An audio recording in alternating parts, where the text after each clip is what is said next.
Today we're making this delicious cinnamon sugar swirl sourdough bread. Let's get into the recipe. Alright, so we're going to start off with adding our starter to a clean glass bowl. Today I'm not going to do too much because I have a packed day and I don't have time to babysit this sourdough bread. So we're going to add some water to that in with some sugar and some salt. And we're going to mix that and loosen it up a bit. Once it's loosened up, we're going to come in with our flour. Give that a real good mix until it forms a dough. Once the dough is formed, I went in with my hand and kneaded just a little bit. And once it comes together perfectly, I will cover this and place it in a warm place and let it bulk ferment for about 3 to 4 hours or however long it will take. I'm not doing any stretch and folds today because like I said, I have a packed day and I don't have time to babysit this. So we'll let this double in size and then I'll show you guys the next step. So here I have some sugar, cinnamon, and a little bit of flour that I'll be adding to the dough, and we will mix that well to combine. Once it's combined, our dough is doubled in size and this is what it looks like. I'm gonna go ahead and just remove it from the bowl and go ahead and add my cinnamon sugar. That's simple, guys. So this part I added a little bit of water to my countertop just to make the dough easier to spread apart. You don't want to add flour now because you want that cinnamon sugar to stick to the dough. So once we get a rectangular shape, I'm going to go in with a generous amount of that sugar and just spread it on the entire dough. Once that is done, we're going to go ahead and fold the dough over once, add some more sugar, and then we'll fold it over again and add a little bit more sugar. And yeah, once we're done, we're going to roll it up into a nice ball and place it into our banneton. This is super easy today because like I said, I'm breaking all the rules and I just want to hurry up this process.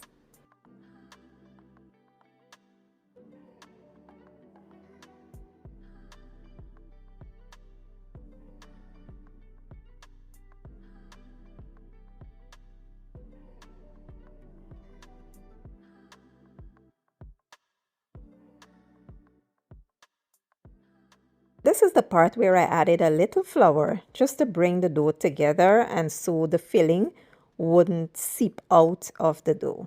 So here you see me adding the flour and we're going to just make sure we form it into a nice tight ball without doing too much. Now I forgot I was using a loaf banneton instead of the round one. So I was busy making a round ball where I needed to make kind of like an oval shape. So I remembered afterwards and I started forming it into like an oval shape to place into my loaf banneton. And yeah, once you place it into the banneton, we are going to just stitch any parts that you see the sugar might be coming out of. And we're going to place a cover over top and place it into the fridge for about 8 hours. This will be baked today because I made this in the morning. And by the time the evening, it was ready. It was all ready. So now we'll go ahead and prep this for the oven. At this point, I have my Dutch oven preheating on 450 degrees Fahrenheit. And we're going to just place our dough onto the sling. And I use parchment paper as well because, you know, it's sugar. And once that starts to melt, it will make a mess everywhere. So I don't want the mess in my pot, so I place a piece of parchment paper at the bottom and I'm going to just go ahead and make a cute little design right there. And then we will score the dough and place it into the Dutch oven. So this part, I was just creating barriers at the bottom of the Dutch oven to prevent my dough from burning at the bottom. So I placed a sling at the bottom there and then in with the parchment paper and the dough. And we're going to cover this and place it into the oven for about 30 minutes covered.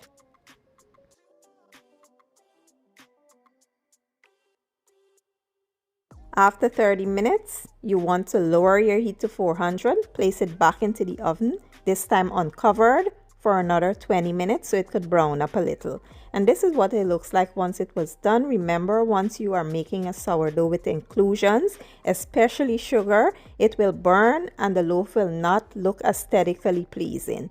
Usually it don't look nice, but it tastes amazing on the inside. So once that cools down for about an hour and a half, I went in and cut it. And this is what we have here, guys. It looks amazing.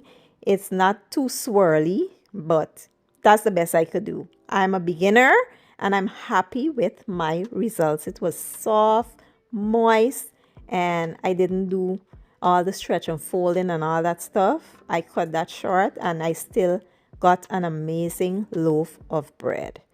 And yeah, so if you want to try this recipe, go ahead. I will leave all the ingredients and the measurements I use in my description or the caption, and I will be seeing you guys in my next video. Thank you for watching and enjoy.